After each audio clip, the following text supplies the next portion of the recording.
Bonjour à tous et à toutes, merci d'être là. Moi, je vais vous parler jeux vidéo, ce qui est un peu le thème de cette édition, et sur comment et quand Lovecraft s'infiltre dans le jeu vidéo. Alors, je ne vais pas revenir sur ce qui a été dit hier et qui a très bien été dit. La première vraie expérience, entre guillemets, avec Lovecraft reste Alone in the Dark. On en a parlé longuement hier, c'était passionnant. Du coup, je ne vais pas revenir dessus, je ne vais pas paraphraser ce qui a été dit hier, mais je vais faire un petit point avant de commencer. La peur dans le jeu vidéo et la peur de façon globale, c'est quelque chose qui est plus ou moins universelle, on ne la ressent pas forcément de la même façon, certaines techniques ne fonctionnent pas sur tout le monde. Pour les besoins de cette conférence et pour éviter 12 000 paraphrases, quand je vous dirais que c'est universel, on va dire qu'on se comprend. Toujours est-il que, avant de voir comment Lovecraft a façonné une partie du genre horrifique dans le jeu vidéo, il faut aussi revenir sur qu'est-ce qui fait peur. Et on a des études qui ont été faites, très sérieuses, sur les différentes peurs qui existent parmi l'humanité, qui sont plus ou moins universelles. Voilà. On a beaucoup de peurs sur le vide, sur donc le vertige, sur les espaces clos, sur tout ce qui est arachnophobie, qui fait partie des 10 peurs les plus répandues selon plusieurs études, etc. Mais du coup, qu'est-ce qui fait vraiment peur dans le jeu vidéo et dans l'horreur, entre guillemets, telle qu'on l'envisage vraiment avec Lovecraft, c'est aussi ce qu'on ne voit pas. C'est ce qu'il y a dans les angles morts, c'est ce qu'il y a à la périphérie de notre champ de vision, c'est ce qu'il y a derrière les portes qui sont encore fermées, et c'est là-dessus que vont jouer énormément de jeux qui reprennent le principe d'horreur indicible, d'horreur cosmique. Ça va vraiment être sur le côté soit immensément grand, bonsoir les retardataires. Oui, non mais je rigole. Ça va être sur ce qui est immensément grand, ça va être sur ce qui nous dépasse et qu'on ne voit pas forcément. Du coup, on va avoir vraiment un jeu, dans beaucoup de jeux, sur les placements de caméra, sur comment on vous montre les scènes et surtout sur ce qu'on ne vous montre pas. C'est quelque chose qui se voit dans Alone in the Dark avec ses plans fixes, avec cette caméra fixe, et c'est aussi quelque chose qui va se voir dans d'autres jeux dont on va parler.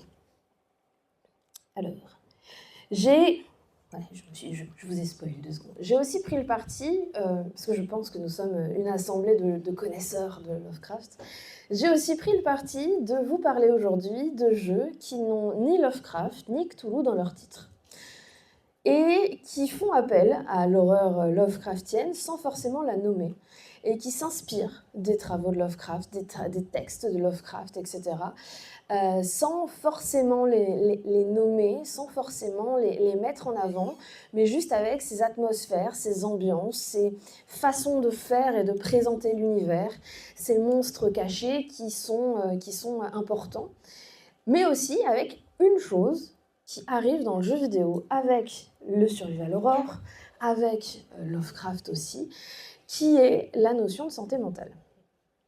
Alors, on connaît tous la santé mentale, la nôtre, la mienne, qui vont plus ou moins bien, c'est pas la question. Dans le jeu vidéo, on voit apparaître assez rapidement la jauge de santé mentale, la jauge de morale, la jauge de mentale. Il y a beaucoup de noms différents en fonction des jeux. Là, je vous ai pris un screen en fait de Disco Elysium, dont vous avez 2 jauges pour votre personnage, qui sont la jauge de santé physique et la jauge de santé mentale. Et vous avez un game over si votre jauge de santé physique arrive à 0, vous êtes inconscient, KO, ce que vous voulez. Mais vous avez aussi un game over si votre jauge de santé mentale arrive à 0.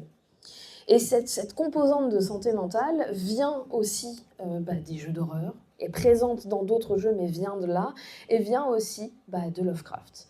Et de cette façon qu'a l'auteur, à travers ses textes, et les développeurs à travers les jeux, etc., de vous faire basculer petit à petit du côté de la folie, de vous faire voir des choses que vous n'étiez pas censé voir, de vous bousculer un petit peu au niveau de votre santé mentale, au niveau de ce que vous deviez voir ou pas voir, au niveau de votre perception en fait du monde tel qu'il est, ne devrait pas être, et peut-être.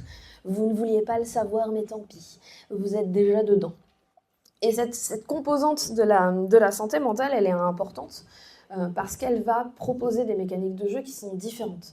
Elle va proposer des mécaniques de jeu qui vont pas forcément être visibles. Cette jauge, elle n'est pas forcément visible selon les jeux, mais elle va créer un malaise, elle va créer un sentiment de déséquilibre, de est-ce que j'étais censée voir ça ou pas, est-ce que c'est normal, est-ce que c'est là depuis le début. Et l'un des jeux dans lesquels on le voit le mieux, c'est Bloodborne.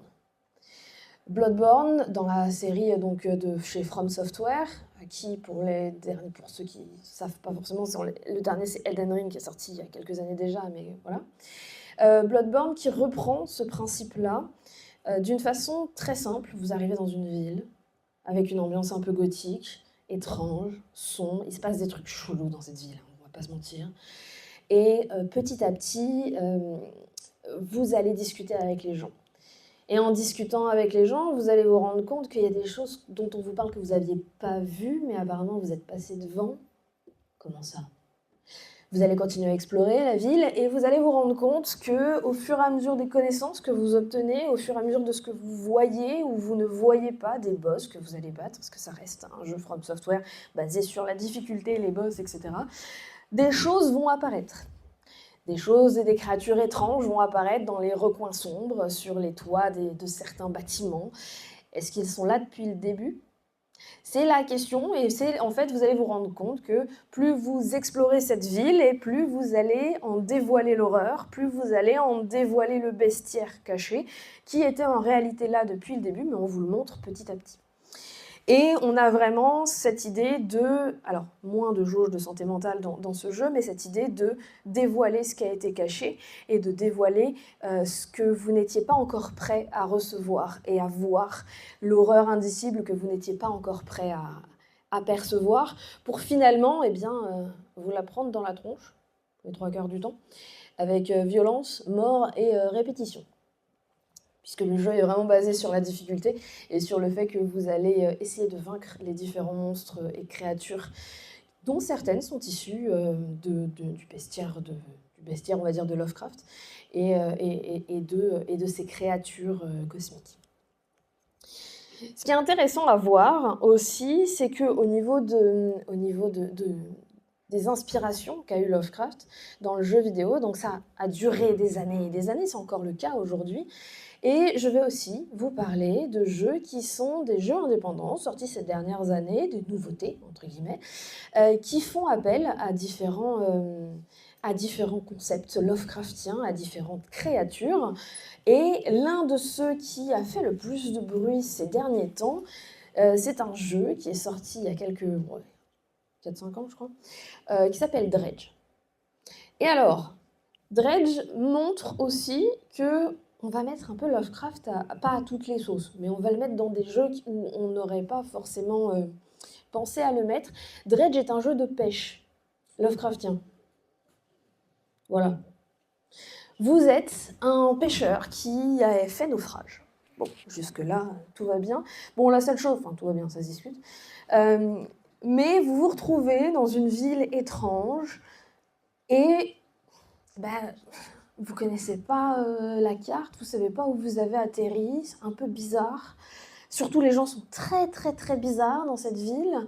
Et on vous explique que votre bateau, vous avez fait naufrage, donc votre bateau de pêche, autant vous dire qu'il en reste 3 planches et demi et elles sont au fond de l'eau. Mais du coup, on peut vous permettre de repartir peut-être, c'est pas sûr.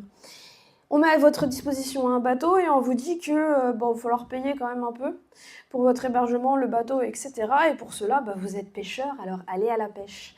Mais attention, ce serait bien de rentrer au port avant la nuit. C'est mieux.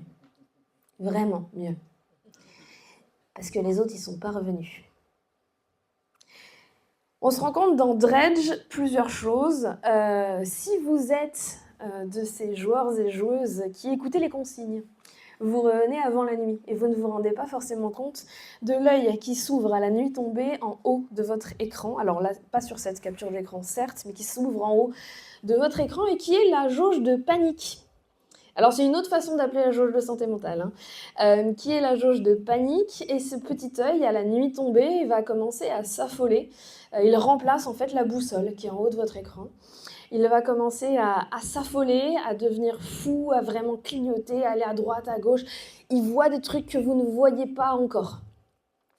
Et rien qu'avec ça, vous savez que si vous restez trop longtemps sur l'eau la nuit, vous êtes foutu. À partir du moment où, oh, un bateau là-bas, et en vous approchant, vous vous faites bouffer par un monstre. Voilà. Vous allez vous rendre compte que l'horreur indicible de ce jeu se cache la nuit, mais aussi la journée, dans les prises que vous allez remonter, car en plus des poissons classiques, vous allez remonter des abominations. C'est comme ça que c'est appelé dans le jeu, des abominations. C'est des poissons très bizarres. Ils ont la même apparence que les poissons normaux, sauf que certains, ils ont des nageoires en plus, ils ont des yeux en plus, ils ont des boursouflures. Certains ressemblent alors je viens de perdre le mot, aux deep ones, mais j'ai plus le mot en enfant. Voilà, merci. Je savais que... Je savais. Certains ressemblent à des profonds, d'autres à d'autres créatures. Ils ont trop de tentacules aussi, certains. Mais vous... Et puis quand vous les ramenez au port, alors il n'y a personne qui est surpris. Vraiment personne. Bon, en même temps, on vous avait un peu prévenu qu'il ne fallait pas aller sur l'eau la nuit, mais il n'y a vraiment personne qui est surpris. Et à partir du moment où vous croisez cet étrange ermite sur son île, qui vous explique qu'il veut récupérer des artefacts étranges pour modifier le temps, l'espace-temps et peut-être faire revenir sa femme décédée, bon là, vous savez que c'est foutu, hein. Vous ne partirez jamais de cet endroit, ou alors en plusieurs morceaux, au fond de l'océan et en servant à bouffer au profond.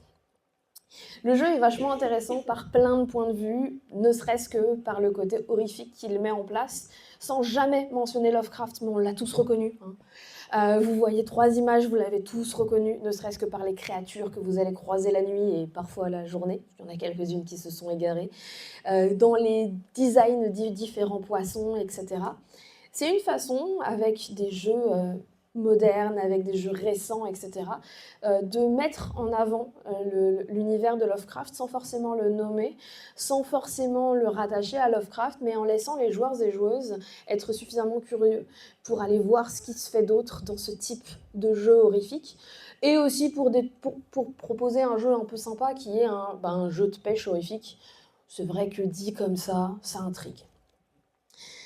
On a d'autres jeux qui vont faire appel à, les voilà, nos petits profonds, qui vont faire appel à l'imaginaire et surtout au bestiaire de Lovecraft. Alors là, on est sur Darkest Dungeon, dont le 2 est sorti récemment, qui est un jeu dans lequel vous allez essayer d'avancer, dans lequel vous allez essayer de battre différents ennemis, vous allez vous retrouver face à des monstres et à des créatures qui vont mettre à mal votre santé mentale. On y est encore, et où vous allez pouvoir reprendre des malus en fonction de si vous réussissez ou non à les vaincre. Et ils ont sorti pour le premier opus de ce jeu un DLC qui s'appelle The Color of Madness, et qui est ni plus ni moins en fait que la couleur tombée du ciel, en version, du moins une partie de, comment dire, pas une partie de son scénario, mais qui reprend l'idée de cette couleur qui tombe sur Terre et de ces dérèglements que ça va engendrer, là, dans l'univers qui est un univers de dark fantasy très sombre, très violent, etc. Et qui va mettre à mal beaucoup de choses, qui va modifier certains ennemis que vous croyiez connaître, qui va ajouter quelques mécaniques de jeu qui vont toujours être basées sur ce que vous voyez, ce que vous ne voyez pas, et votre santé physique, mentale, etc. Tout va bien. On a aussi un autre jeu. Alors, là, on est dans... Autant les 2 précédents, on est sur un jeu de pêche et un jeu de stratégie, autant là, on est sur un jeu d'horreur classique, dans le sens où, première personne, vous allez explorer un univers un peu spécifique, un peu étonnant, qui est une plateforme pétrolière au milieu de nulle part. Le jeu, c'est Still Wakes Deep. Dans cette plateforme, sur, dans, dessous, vous ne savez pas trop au bout d'un moment, vous allez avoir vraiment la mise en scène du principe d'horreur cosmique, du principe de vraiment... Au début, tout va bien. Vous êtes un ouvrier classique sur une plateforme pétrolière. Plus ça va, plus les grincements de la plateforme vont être bizarres, plus les couloirs vont ressembler à des boyaux, plus vous allez croiser des trucs en chemin que vous n'avez pas envie de croiser, plus votre santé mentale va se dégrader au point que ça va s'en ressentir graphiquement et au niveau de votre expérience à la manette en main. Parce que eh bien, vous allez avoir des effets visuels de flou, de grains qui va se mettre, des halos parce que vous étiez avec votre lampe de poche, mais il y a des reflets de partout. Vous allez prendre des tuyaux pour des intestins, ce genre de choses très agréables. Et en fait, on est vraiment sur... alors, il y a forcément, il y a souvent quelques jumpscares dans ce genre de jeu-là parce que tout est basé sur l'attente. Vous attendez qu'il se passe un truc. Voilà. Vous allez sursauter, vous allez avoir peur aussi à cause de cette attente-là. Et le jeu, là, vraiment pose une ambiance très particulière, faite de grincements, dans un univers en huis clos, parce que vous êtes vraiment à l'intérieur de la station, qui va être étonnant, parce que si je vous parle d'un univers en huis clos, horrifique, etc., la plateforme pétrolière au milieu de nulle part ne va pas forcément être votre premier choix.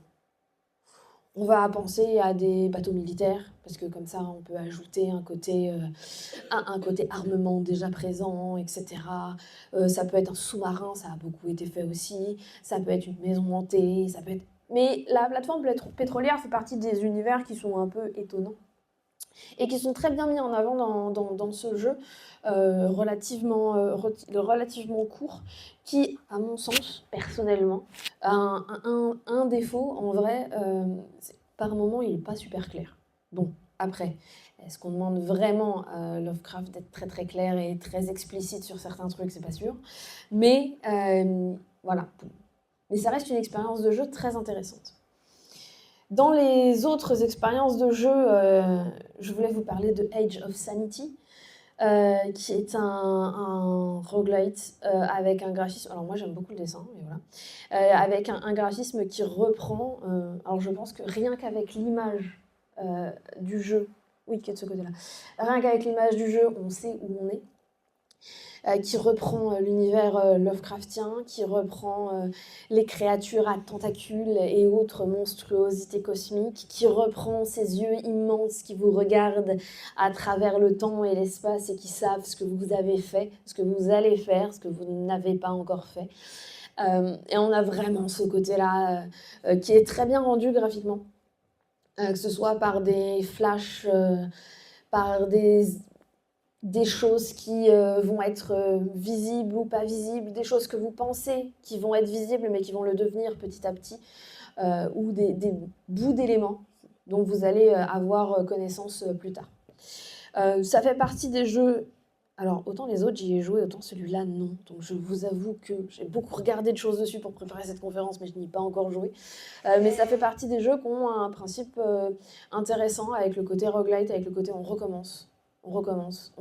Et c'est par le recommencement que commence à venir aussi, par la répétition, que vient non pas la lassitude, mais le fait qu'on pense savoir exactement où on va et où le jeu va vous surprendre.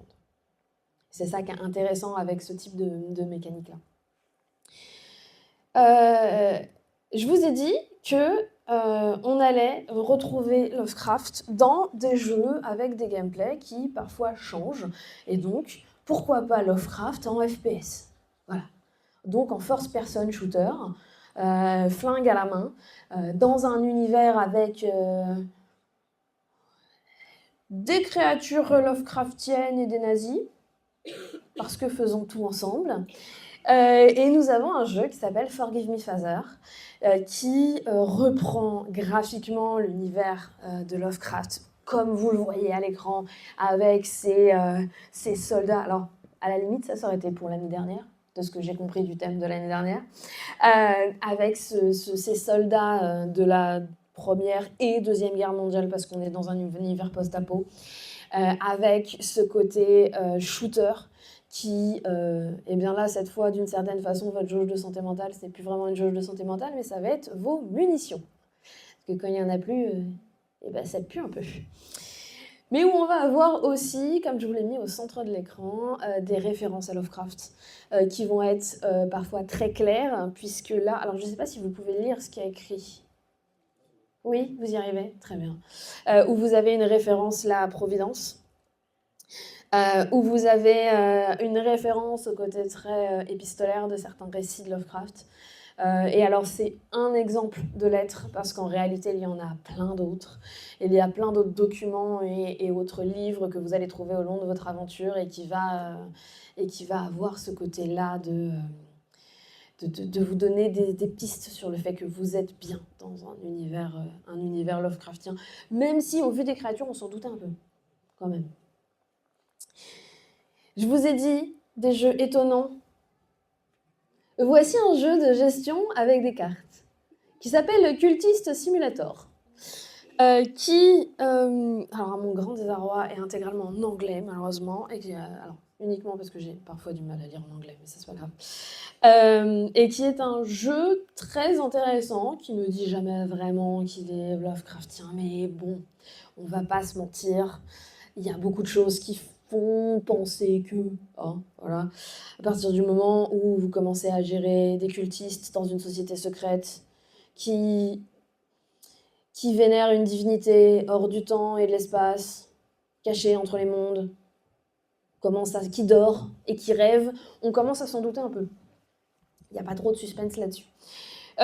Et ce que vous voyez à l'écran est alors pas l'intégralité du gameplay, mais est la principale composante du gameplay. Vous êtes sur une espèce de table, vous avez des cartes dans votre main, et vous allez les placer, et en fonction de ce que vous placez comme carte, ça va faire l'action, ou ça va vous donner un bonus, ou ça va vous emmener à un endroit à un autre, puisque chaque carte, en fait, quand on passe la souris dessus, a tout un texte qui vous met dans l'ambiance, etc.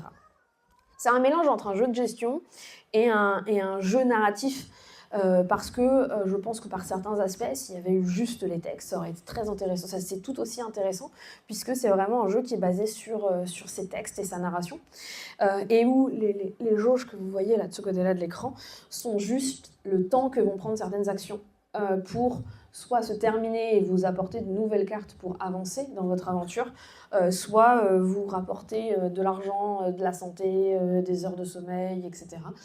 Pour pouvoir acheter de nouvelles cartes, acheter de nouvelles actions pour pouvoir continuer dans votre aventure. Il y a beaucoup de choses dans l'univers de Lovecraft et le jeu vidéo, des jeux de gestion, des roguelites, des jeux de pêche. Il y a aussi beaucoup d'humour dans Lovecraft. Enfin, non, mais beaucoup d'humour dans ce qu'on en a fait aujourd'hui. Et je pense que j'ai voulu m'amuser un peu. Il y a un jeu qui n'est pas encore sorti, qui a été annoncé, que j'ai trouvé en faisant les recherches pour cette conférence, parce que je me suis dit, on va essayer de vous trouver des trucs un peu drôles, un peu fun, un peu décalés, avec des chats aussi, parce que pourquoi pas, voilà. Ah, j'ai entendu un oui, voilà, tout va bien. Avec du loot à récupérer en donjon. Et donc j'ai trouvé des jeux un peu absurdes, que je vous présenterai après, parce que j'ai trouvé ça rigolo. Mais j'ai trouvé un projet. Ah oui, il y avait celui-là avant. Alors attendez, je reviendrai après. Je vous ai trouvé un projet qui s'appelle Cthulhu Keeper, qui est un projet qui est actuellement en développement, qui est indiqué comme étant prochainement disponible sur Steam. C'est un jeu de gestion, un peu à la civilisation, etc., ou à la Tropico, pour ceux qui connaissent. Et là, vous êtes Cthulhu. Et vous gérez vos cultistes, vos créatures que vous allez envoyer sur Terre, et il faut les contenter, parce que quand même, c'est vos employés, enfin pas trop quand même, hein, parce que vous êtes Cthulhu, vous n'êtes pas sympa non plus, et où il semble, d'après les fiches du jeu et les informations disponibles, qu'on est vraiment sur un jeu de gestion c'est vous le grand ancien cette fois. Vous allez vous amuser à aller terroriser le monde. Et du coup, j'ai trouvé ça très intéressant et j'ai trouvé ça très drôle de se dire, ben voilà, pour une fois, vous n'allez pas le combattre, vous allez l'incarner. Et ça va être rigolo. Un autre jeu dont j'avais oublié que j'avais mis la slide, voilà, c'est World of Horror. Et c'est un jeu intéressant. Pourquoi ? Parce qu'il est présenté comme étant un jeu entre l'univers de Junji Ito et les graphismes de Junji Ito et l'univers de Lovecraft. Et je pense que faire se rencontrer le temps d'un jeu narratif à choix intégralement noir et blanc comme ça, deux grands maîtres de l'horreur, ça peut donner un truc intéressant. Alors, le jeu est sorti, je n'y ai pas joué, ça fait partie des jeux dont je n'ai pas joué, donc je ne vais pas pouvoir vous en dire grand-chose de plus, si ce n'est que des vidéos que j'ai vues, etc. On est vraiment sur un jeu avec énormément d'informations à l'écran, hein, déjà, parce que c'est à part le petit logo que je vous ai mis là, c'est l'écran de jeu. Donc vous avez plein de trucs à gérer à droite, en bas, à gauche, au milieu, partout. Et où vous avez un côté déliquescence du corps qui va se mettre en place au fur et à mesure de votre aventure, des actions que vous allez faire, des trucs étranges que vous allez trouver, que vous allez avoir en fait ce mélange de perte de repères qui vient à la fois des œuvres de Junji Ito. Je ne sais pas si vous en avez lu, mais c'est trop bien, allez-y. Si vous aimez Lovecraft, vous aimerez probablement Junji Ito. Il y a de fortes chances. Et du côté horreur indicible, horreur cosmique, horreur et perte de santé mentale de Lovecraft. Nos petits chats. J'ai trouvé des jeux fort sympathiques. Nous avons... Ouais, et c'est pas... J'ai fait un choix. Il a fallu faire des choix. Ça a été le plus dur à faire, les choix de cette slide. Nous avons Call of Karen, qui est un jeu gratuit, disponible sur Steam, en free-to-play, dans lequel vous allez gérer votre maison. Voilà, c'est un jeu de rangement de maison, etc. Le seul truc, c'est que apparemment, vous n'êtes pas la seule locataire de cet appartement. Il y a une créature chelou qui décide de foutre le bordel. Bon, on se doute que c'est un certain Cthulhu, etc. Mais du coup, vous pouvez avoir rangé votre cuisine et quand vous revenez, il y a des tentacules qui sortent un peu des murs et ça fait bizarre quand même. Donc on est vraiment sur un jeu très décalé, vraiment, tous les jeux qui sont là, à une exception près, sont pensés pour être humoristiques. C'est vraiment le côté drôle des créatures. C'est vraiment le côté drôle de l'horreur. Où on va avoir ce décalage qui peut terrifier aussi entre un univers qu'on sait terrifiant, qu'on sait horrifique, et un côté décalé où on va mettre des petits chats, où on va mettre des trucs à faire rigolos, etc. Et où quand même, il va y avoir des moments où on ne sait pas si on doit avoir peur ou pas. Ritual Night, alors je ne sais pas si vous voyez le jeu Among Us. Oui ? Ok, est-ce qu'il y en a qui ne voient pas? Parce que sinon j'explique. Alors pour les gens qui ne voient pas, Among Us, vous voyez le loup-garou? Les parties de loup-garou, quand on... voilà, où vous êtes, où il y a des villageois, des loups-garous, et le village s'endort, et les loups-garous se réveillent, ils bouffent quelqu'un, et le village se réveille, ils découvrent qu'il y a quelqu'un qui est mort. Et ils font une réunion pour savoir qui est-ce qu'on va buter aujourd'hui, pour essayer d'exterminer. C'est pareil, mais en jeu vidéo. Et avec 2-3 subtilités, parce que... voilà. Mais Among Us, c'est ça. Il y a un imposteur parmi nous. Faut le trouver avant qu'il ait buté tout le monde. Voilà. Et bien là, on est sur le même genre de jeu où le but n'est pas de buter tout le monde, mais d'invoquer les grands anciens. Et il y a des gens dans l'équipe qui ne veulent pas qu'on invoque les grands anciens. Donc il faut trouver ceux qui ne veulent pas invoquer les grands anciens pour pouvoir y arriver. Et c'est du jeu multi, donc tous ensemble, en vocal, des parties de je ne sais plus si c'est 5 ou 8, et où du coup vous allez essayer de trouver qui n'est pas un cultiste, qui n'est pas un petit bébé Cthulhu tout mignon, parce que les créatures sont juste adorables, et qui ne veut pas invoquer Papa Cthulhu. Voilà, avec un côté graphique qui est graphiquement intéressant parce qu'il y a un côté un peu grunge, un peu sale, un peu avec de la texture au niveau des environnements, des tentacules qui sortent parfois des murs, etc. Et un côté vraiment tout mignon avec les créatures très rondes, avec des petites oreilles de profond, etc. Cthulhu, je pense que ça parle de lui-même. C'est un jeu, vous allez rentrer dans des salles et vous allez essayer de récupérer le loot sans vous faire buter par les créatures. C'est un petit jeu décalé, très sympa à jouer, qui vraiment joue sur le... Je l'ai mis parce que le jeu de mots est cool, en vrai. J'ai trouvé le jeu de mots très cool, principalement. Le jeu est chouette, hein. Pour le coup j'y ai joué, il est vraiment chouette, mais voilà. Guy Boots, Cthulhu Adventure. Ah, oui, il y a Cthulhu dans le titre, mais ouais, vous voyez l'idée. Vous allez jouer un chat qui a découvert le Necronomicon. Et ça va mal se passer. Voilà. Ça va un peu déchaîner les enfers. C'est un jeu d'aventure un peu sympa, qui est disponible sur presque toutes les plateformes, je crois. Et qui va vous permettre qui va jouer avec l'univers de Lovecraft, avec beaucoup d'humour, et qui va vous proposer une aventure où forcément vous incarnez un chat, donc c'est bien. Le Cthulhu Clicker, alors je sais plus s'il est sorti ou s'il est en développement, mais globalement, est-ce que vous voyez ce que c'est qu'un clicker ?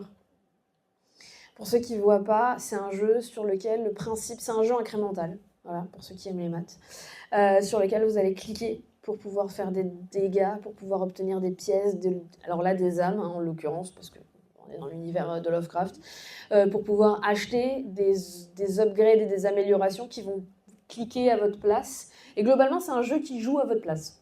Voilà. C'est un jeu où le principe, c'est d'avoir suffisamment de points, d'âmes, de pièces d'or, selon ce que c'est, de cookies, hein, pour ceux qui connaissent Cookie Clicker, pour pouvoir acheter des améliorations, pour pouvoir faire en sorte que le jeu joue à votre place. Alors, dit comme ça n'a pas l'air fun, mais il y a un côté très fun et intéressant à réussir à débloquer des upgrades, à réussir à obtenir certaines choses qui sont parfois compliquées, parce que autant au début il faut 5 ou 6 pièces, âmes, ce que vous voulez, autant au bout d'un moment il en faut plusieurs milliards, donc ça commence à devenir un petit peu challengeant. Là donc vous allez récolter des âmes, vous allez acheter des anciens, des profonds, des créatures, etc. pour pouvoir aller récolter plus d'âmes encore. Donc voilà, j'ai trouvé ça rigolo qu'il y ait un clicker dans l'univers de Lovecraft. Le dernier qui n'est pas forcément un jeu humoristique, c'est Tesla versus Lovecraft. Tout simplement parce que, je l'ai mis là parce que je trouve rigolo toujours de mettre en relation des personnalités historiques qui ont existé dans des jeux différents, dans des univers différents, là de les faire se combattre face à face, etc. Ça montre, en fait, ça a un intérêt aussi pour cette conférence, parce que ça montre que au-delà des créatures, au-delà de l'horreur indicible, au-delà de l'horreur cosmique, au-delà du fait de faire peur d'une certaine façon, d'invoquer la santé mentale, d'invoquer ceci ou d'invoquer cela, Lovecraft est devenu un personnage. Il a quitté son statut d'auteur, il a quitté son statut de créateur pour devenir dans de nombreux jeux, et pas que dans des jeux, hein, c'est aussi le cas dans certaines BD, mangas, romans, dans ce que vous voulez, son statut de personnage historique, d'auteur, pour devenir un personnage, pour devenir en réalité le personnage de ses propres histoires. Et c'est vachement intéressant la façon dont aujourd'hui la pop culture s'est emparée en fait de ces œuvres, de ces personnages, de ces auteurs, pour en faire des personnages, pour les plonger dans leur propre univers, pour en faire des figures qu'on va pouvoir faire se battre face à Tesla, face à Moriarty, qui reste un personnage, hein, mais qui deviennent des antagonismes dans un univers plus vaste, dans un univers où auteurs, créatures, personnages finissent par avoir le même statut. Et finalement, on a, notamment en bande dessinée, j'en ai lu une et j'ai oublié le titre parce que j'étais pas censée en parler, une bande dessinée où Lovecraft va être une aide pour essayer de vaincre Cthulhu, par exemple. ça voilà. Et je finirai par retrouver le titre à un moment donné de cette BD, mais je suis désolée, je viens d'y penser. Donc voilà. Il reste pas beaucoup de temps. Est-ce que vous avez des questions? Oui.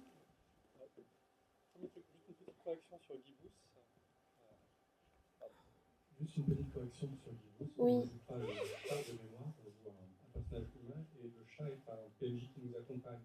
Oui, c'est ça. Oui, pardon. Mais bon, Non mais vous avez raison. Vous avez totalement raison. Je confondu avec un autre. Il y a un jeu que j'aurais aimé voir. Il y a un jeu que j'aurais aimé voir dans cette présentation. Pour moi, est une des meilleures adaptations indirectes de Lovecraft. C'est Call of the Sea. Oui. Call of the Sea, qui est un jeu d'aventure presque sur du point and click, même si on est plus en première personne, c'est des jeux en 3D, et qui renverse un peu le point de vue narratif qu'on peut avoir dans les récits de Lovecraft. On est souvent confronté à l'inconnu, qui est toujours le cas aussi, et sans vouloir, en essayant de ne pas divulgacher, on se retrouve non pas en opposition à tout cet inconnu-là, mais le jeu met en avant l'attirance et l'émerveillement qu'on peut avoir face à ce mythe et face à cet inconnu. Et je trouve que, enfin, moi, c'est ce qui m'avait beaucoup marqué à Lovecraft, dans Lovecraft à 12 ans. Quand j'ai lu, j'ai mal lu. J'étais fasciné par ça et je trouvais ces profonds incroyables. Et je me disais, ça va être trop bien d'être un profond, en fait. Je comprends. Et j'ai retrouvé ça dans Call of Duty. Et voilà. En fait, non, mais vous avez raison. En fait, ce qui s'est passé, c'est qu'il a fallu faire des choix. Et je me suis dit que c'était intéressant de vous présenter des jeux qui prenaient d'autres genres en fait pour explorer l'univers de Lovecraft. Mais en effet, Call of the Sea est un excellent jeu, un jeu d'aventure première personne très joli. Très beau et qui est vraiment très cool. Allez-y, jouez-y et merci pour ça. Voilà. Mais voilà, il fallu faire des choix, j'avoue. Parce que sinon, on peut continuer pendant 2 heures. Moi, il n'y a pas de problème. Mais je crois qu'il y a un autre programme. J'ai juste une question pratique. Dredge, il se joue sur quelle plateforme? Toutes. Dredge est sorti en 2021. Alors, après le Covid, c'est quasi sûr. Entre 2020 et 2022, on va dire. Parce que j'ai plus la date en tête. Il est disponible sur Steam, Switch, Xbox, PlayStation, je crois, mais j'ai un doute. Normalement, oui, c'est ça. Il est disponible sur à peu près. Non, il est vraiment disponible sur toutes les plateformes. Il dispose de plusieurs DLC. Certains sont gratuits et certains explorent d'ailleurs en lien avec les montagnes hallucinées et un territoire gelé qui est vraiment très cool aussi parce que, alors, c'est une partie du jeu qui est un peu courte certes, mais qui explore d'autres mécaniques liées au froid. Puisque votre bateau, il faut l'entretenir. Et d'ailleurs, Dredge, pour la petite histoire, ce qui est un peu rigolo, c'est qu'il y a un autre jeu qui n'est pas du tout Lovecraftien, qui s'appelle Dave the Diver, qui est un jeu où vous incarnez Dave, et en fait, la journée, vous allez plonger dans l'eau pour aller pêcher des poissons, avec votre petite combinaison de plongée et votre harpon, et la nuit, vous gérez un resto de sushi. Voilà. Et Dave the Diver a eu des collaborations avec plein d'autres jeux, et notamment avec Dredge, et où vous allez, du coup, dans votre resto de sushi, pouvoir servir certaines créatures étranges encapuchonnées, issues de Dredge, et avoir un autre mécanique de jeu dans Dave qui rappelle celle de Dredge.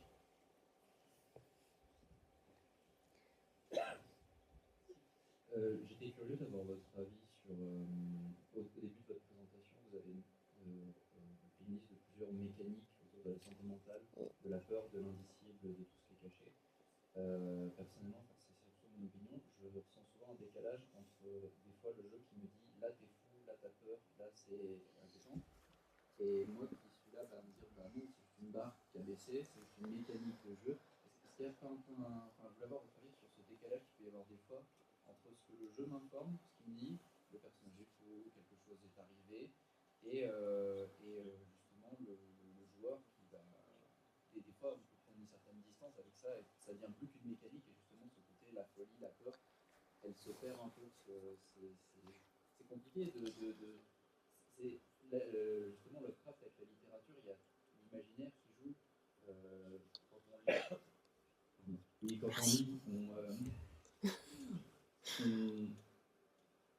il y a tout le côté mental qui joue, mais le jeu il montre beaucoup, il fait beaucoup, il nous présente les choses. Donc c'est pas l'imaginaire de faire certaines choses, c'est le jeu qui doit le faire pour nous. Et il y a un décalage, des fois il est fou, ça tient, enfin, c'est mon opinion, hein. Vous avez le droit de être d'accord. C'est pas faux. Jusque-là, c'est pas faux. Il n'y a pas de problème. Mais c'était juste pour avoir votre avis là-dessus, parce que En fait, c'est quelque chose de très compliqué à déconstruire de la littérature dès qu'on arrive dans le jeu vidéo, au cinéma, ou le graphique, en fait, d'arriver à représenter ça, c'est très compliqué. en fait, oui. Merci. Non. Oui, c'est compliqué. Oui, il y a un décalage. Et en fait, le truc aussi, c'est qu'il y a un décalage avec nous-mêmes. Dans le sens où certaines mécaniques vont vont marcher sur des gens et pas sur d'autres. Et en fait, c'est un problème, c'est-à-dire que, je vous disais en début, on va partir du principe que quand je vous dis que certaines peurs sont universelles, je vais éviter de faire 12 paraphrases. Mais en réalité, c'est pas universel. La façon dont on va le mettre en scène n'est pas universelle. Il y a des choses sur lesquelles on peut jouer, sur lesquelles on peut jouer parce qu'on ne les voit pas, parce qu'on ne les comprend pas au début et qu'on va les comprendre petit à petit, ou justement c'est l'inverse, on pense qu'on comprend et on va ne plus les comprendre petit à petit. Mais ça ne marche pas avec tout le monde. Ça ne marche pas avec tout le monde. Et il y a des joueurs et des joueuses chez qui, rien que le fait de perdre des points de vie quand on est dans un jeu d'exploration ou dans n'importe quel jeu, va créer une angoisse. Il y a des mécaniques de jeu où va plus avoir de barre de vie à l'écran, mais à chaque fois qu'on se prend un coup, on va avoir des modifications graphiques qui vont s'opérer, des lignes rouges qui vont arriver par le côté de l'écran, on va perdre de plus en plus les couleurs parce qu'on manque de tomber dans les pommes, ce genre de choses. Et il y a des gens avec qui ça fonctionne, il y a des gens avec qui ça fonctionne pas du tout. Il y a des gens qui savent très bien que ah bah là je suis en noir et blanc, faut que je me planque pendant 20 secondes et puis je vais retrouver les couleurs et c'est bon.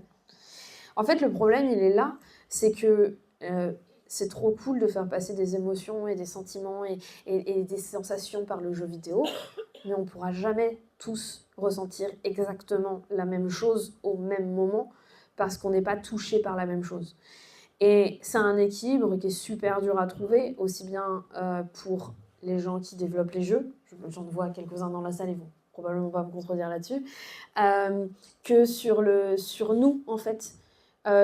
De réussir à mettre de côté et à dire bon bah voilà, je laisse de côté ma crédulité, enfin c'est le principe d'incrédulité, c'est le principe de ok, je suis dans un jeu, je vais m'immerger dedans, je sais que la personne dans cette maison hantée, dans le train fantôme, c'est un comédien avec un masque, mais je vais me laisser surprendre, mais je vais accepter ça fonctionne pas, il y a beaucoup de choses. Après, il y a un truc aussi qui est très intéressant dont on ne se rend pas forcément compte, c'est que pour certaines personnes, le jeu vidéo, le cinéma, la bande dessinée font plus peur que les romans. Tout simplement parce qu'il y a des gens qui n'ont pas d'image quand ils lisent des textes, quand on leur dit, il y a un principe qui s'appelle la fantaisie. Et les gens qui sont aphantésiques ne visualisent pas d'image dans leur tête quand on leur demande, quand ils lisent ou quoi que ce soit. Et donc du coup, leur donner des images via des jeux, Eh ben, c'est terrifiant aussi pour ces personnes-là. Et il y a plusieurs niveaux de visualisation. Et c'est intéressant de jouer avec ça aussi, en fait. Et je ne sais pas si j'ai répondu. Voilà.